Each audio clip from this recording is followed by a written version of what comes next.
In the blistering heat of the 12th century, one man stood as the ultimate challenge to the Crusader states. His name was Salah ad-Din, known to the West as Saladin. He was more than just a sultan. He was a master strategist, a scholar, and a leader who had successfully united the fractured Muslim world under one banner. By 1187, the truce between Saladin and the Kingdom of Jerusalem was shattered by the reckless actions of a rogue knight, Reynald of Chatillon. Reynald had attacked a peaceful caravan, claiming he would march on the holy cities themselves.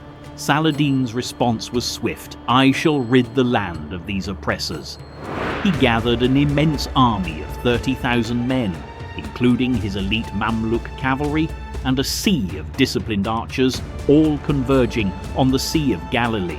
Saladin knew he couldn't win by attacking the Crusaders behind their massive stone walls. He needed to lure them out into the open, where the desert itself would be his greatest ally. He chose his bait carefully. Saladin laid siege to the city of Tiberias, capturing the wife of an influential Crusader count to force the hands of the Christian leadership. In Jerusalem, the Crusader king, Guy of Lusignan, faced a choice: stay in the safety of the springs or march across the waterless waste to save the city. Despite warnings from the wiser lords, the king ordered the march. On July 3rd, 1187, the largest Crusader army ever assembled stepped into the furnace of the desert. The heat was unimaginable. Within hours, the heavy iron armor of the knights turned into personal ovens, and their water supplies began to dwindle rapidly. Saladin's light cavalry harassed them constantly, never engaging fully, but peppering the exhausted Crusaders with clouds of arrows from a distance. By the time they reached the plateau, near the twin peaks known as the Horns of Hattin, the Crusader army was shattered by thirst and near collapse. They could see the cool blue waters of the Sea of Galilee in the distance, but Saladin's army stood firmly between them and the life-saving lake. As night fell, the Crusaders collapsed in their camp. They were surrounded, and the air was filled with the rhythmic chanting of Saladin's men, a psychological blade. But Saladin had one final terrifying trick up his sleeve. He noticed the dry scrub and grass that covered the plateau around the Crusader camp. He ordered his men to set the brush on fire. Within minutes, a wall of flame erupted, moving towards the parched Crusader lines. This was the Ring of Fire. The smoke choked the thirsty knights, and the heat from the blaze added to the already unbearable desert temperature. Through the smoke and flames, Saladin's archers unleashed a storm of arrows, their silhouettes appearing like demons in the flickering firelight.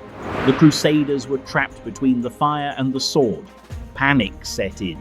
The infantry broke ranks, charging toward the water they knew they could never reach. The knights, led by the king and the legendary Templars, retreated to the summit of the Horns for a final desperate stand. They fought with the strength of the doomed. Twice they charged Saladin's personal guard, nearly reaching the Sultan himself in a bid to end the battle. But the numbers were too great. Saladin watched from his position, moved to tears by the slaughter, yet resolute in his mission to reclaim the land. The king's red tent was finally toppled. The true cross, the most sacred relic of the Crusaders, was captured. The battle was over. The Crusader army, the largest ever seen in the East, had been annihilated. Only a handful of knights escaped the Ring of Fire. In his tent, Saladin received the captured King Guy. In a famous act of chivalry, he offered the parched king a bowl of ice-cold water. But for Reynald of Chatillon, the man who started it all, there was no mercy. Saladin executed him personally, fulfilling his oath to protect his people. With the Crusader army gone, the road to Jerusalem lay open. Within months, Saladin stood before the gates of the Holy City. Unlike the Crusaders, who had taken the city 80 years prior in a bloodbath, Saladin showed remarkable restraint. allowing the citizens to leave in peace.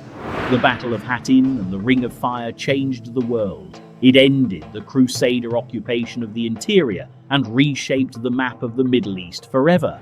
Saladin became a legend in both the East and the West, remembered as the Knight of the East for his tactical genius and his unwavering honor.